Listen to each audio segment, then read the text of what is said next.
Before we head off into the thrilling tale, I want to give a special thanks to Akira Shu, who sent me this killer story you're now about to hear.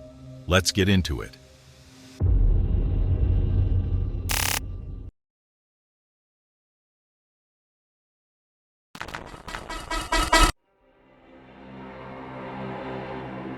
In the dimly lit apartment, hazy with the aroma of incense and takeout food, Steven's text pinged onto my phone screen.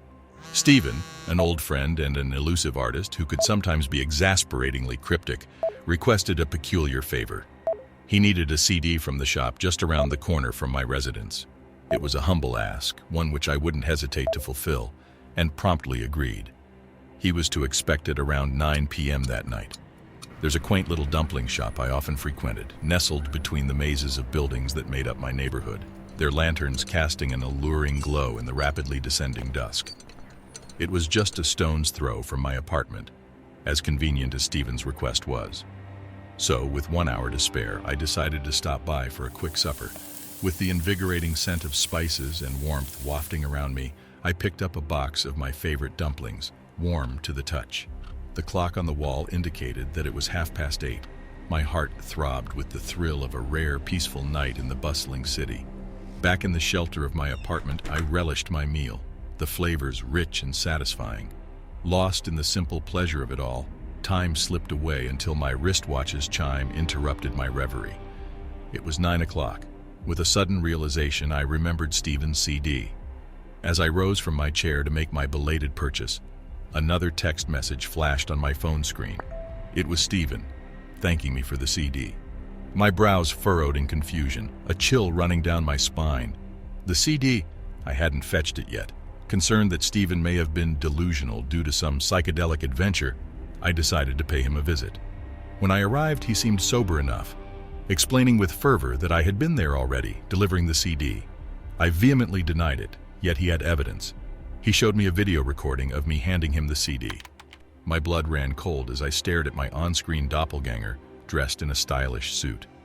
There was one discrepancy, though. The tie was a deep blue, adorned with gold studs. I didn't own such a tie. In an attempt to debunk this enigma, I invited Steven back to my apartment. I wanted to prove that I wasn't pulling some elaborate prank. What we found when we arrived was even more perplexing. The exact suit from the video was neatly folded on my bed, and a box of uneaten dumplings lay next to it. We were both visibly shaken, retreating to my room to smoke and deliberate over this eerie occurrence. In the days following this incident, I fell ill and canceled plans with another friend. Yet, he sent me a photograph, puzzled, saying he had seen me around town. He jokingly chastised me for not just admitting I didn't want to hang out. I replied with a picture from my bedridden state, insisting that wasn't me. Then, 2 nights ago, as I looked into the mirror, I saw something else. A different me stared back, unsettling and alien. It wasn't my present self. It wasn't me. This recount may seem long-winded, but the fear is real. I'm writing this, not just as a form of catharsis, but also in the hopes that someone else out there may have a similar experience.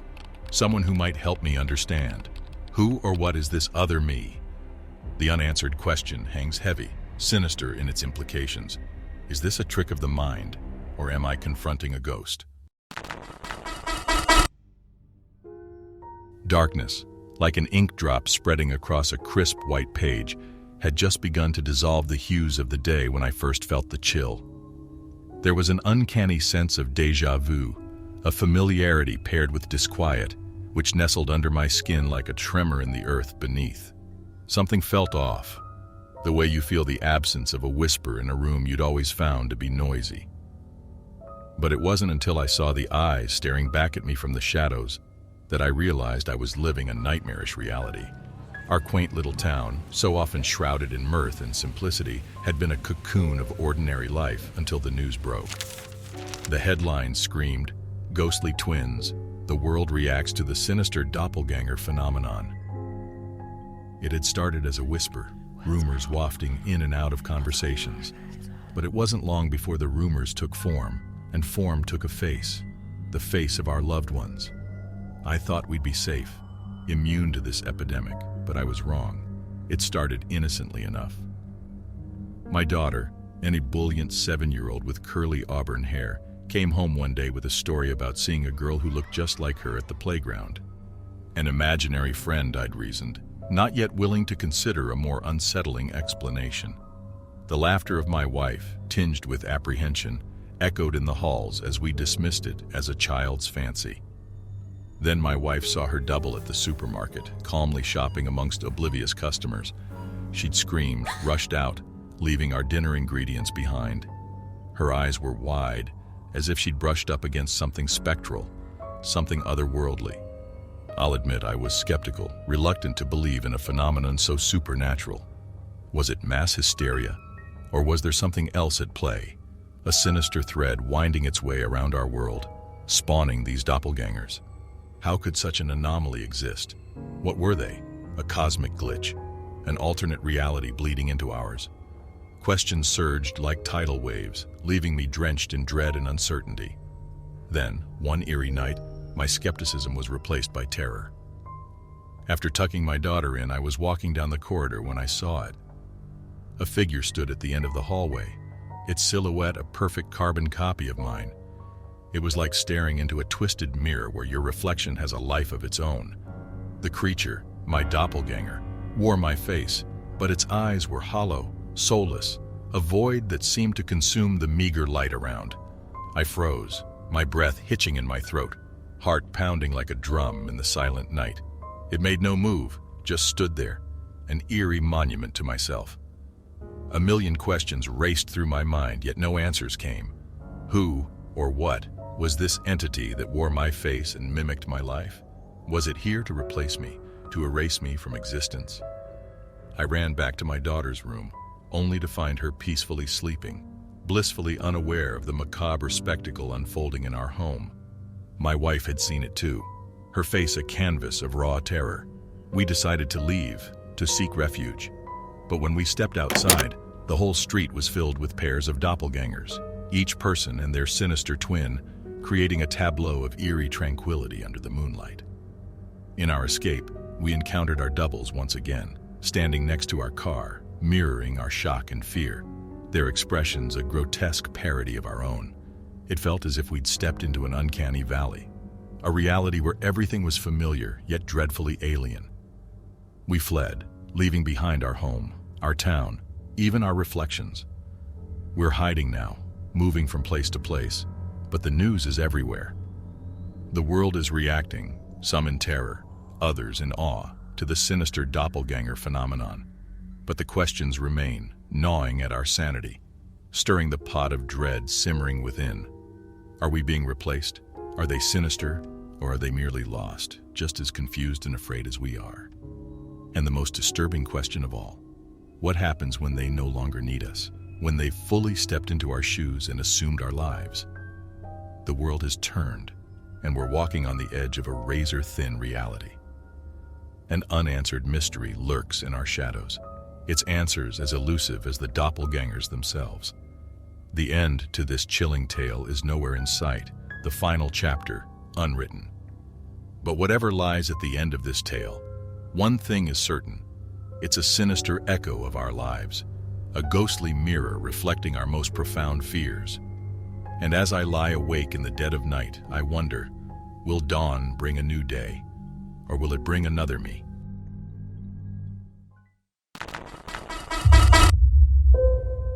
I remember the day it began, the day the world went mad, the day my reality started to mirror my nightmares. That was 2 weeks ago. The television had flickered with the evening news. The broadcast was mundane until the reporter hesitated, visibly trembling. Reports are flooding in from across the globe. Families, they're finding clones, sinister doppelgangers of their loved ones. A shiver of dread swept over me. But like most, I dismissed it as sensational journalism, a twisted ploy for ratings. Little did I know the horror was just beginning. For the first few days, the occurrences seemed confined to remote regions, small hamlets in Transylvania, fishing villages in Newfoundland, and Aboriginal tribes in the Australian outback.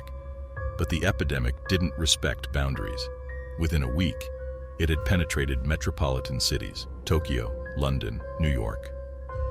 My neighbor was the first in our quiet cul-de-sac. Jim was a burly ex-Marine, tough as nails. I'll never forget the fear in his voice when he called, the eerie echo as if another Jim whispered alongside him.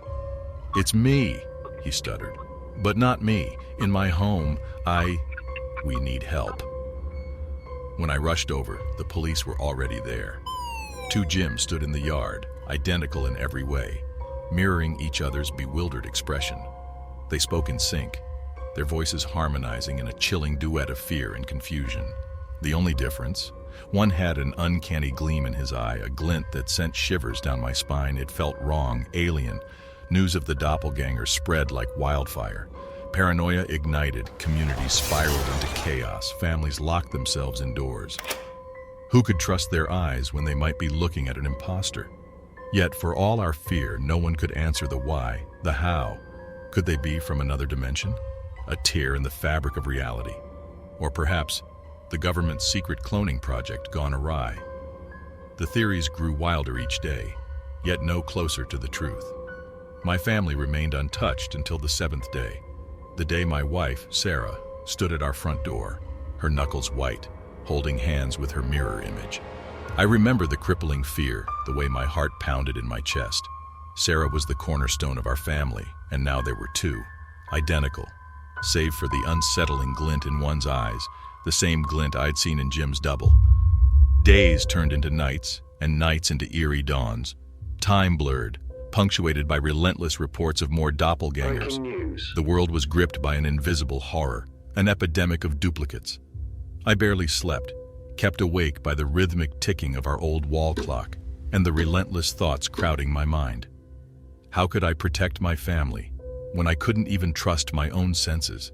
Despite the chaos outside, our home had turned into an uncanny shrine of tranquility. Two Sarahs moved about, cooking, cleaning, comforting our son. But the wrong Sarah kept looking at me, a malicious smirk playing on her lips when no one else was looking. Or was I merely seeing things? Things took a drastic turn the night the power went out. The world plunged into darkness, and I found myself in a house filled with familiar shadows. There was no way to distinguish between the real and the fake. My heart pounded against my chest as I fumbled in the darkness, haunted by the specter of my wife's doppelganger. When the lights flickered back on, I was alone. My family had disappeared. Sarah, our son, and even the doppelganger. The house echoed with emptiness. The only thing left was a chilling laughter, a sinister cackle that lingered in the corners of our home. I'm left with more questions than answers. What was the purpose of these doppelgangers? Were they just cruel reflections, or were they here to replace us? I don't know, and I fear the answer might be far more terrifying than I could imagine. 2 weeks ago, life was normal. Now I sit alone in a world populated by sinister duplicates. Every day brings new terrors. The epidemic has only just begun. The world has fallen into madness. My reflection in the mirror looks back at me, but is it truly me? The glint in its eyes tells a different story. My friends, we've journeyed together into the shadowy realm of doppelgangers, where reality mirrors itself with terrifying precision. It's a world that seems as if it's been plucked straight out of a chilling nightmare, isn't it?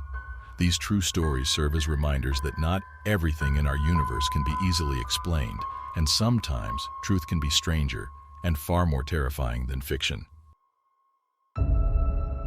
If you've made it this far, I want to thank you for joining me on this unsettling adventure. Your courage is commendable, and your thirst for the unknown is inspiring. But remember, our exploration into the world of the unknown has only just begun. If you enjoyed this video and want to dive deeper into the abyss of sinister stories, I urge you to hit the like button and subscribe to our channel. Your support not only motivates us to bring more eerie tales to light, but also helps other brave explorers like you to discover our content. Now, for those of you still eager for a chill down your spine, there's another video waiting for you right on your screen. It's another venture into the mystifying and eerie, a journey I promise you won't forget. Click it if you dare. Until next time, remember, the world is full of mysteries, and sometimes they're closer to home than you think. Stay curious, stay vigilant, and most importantly, stay brave.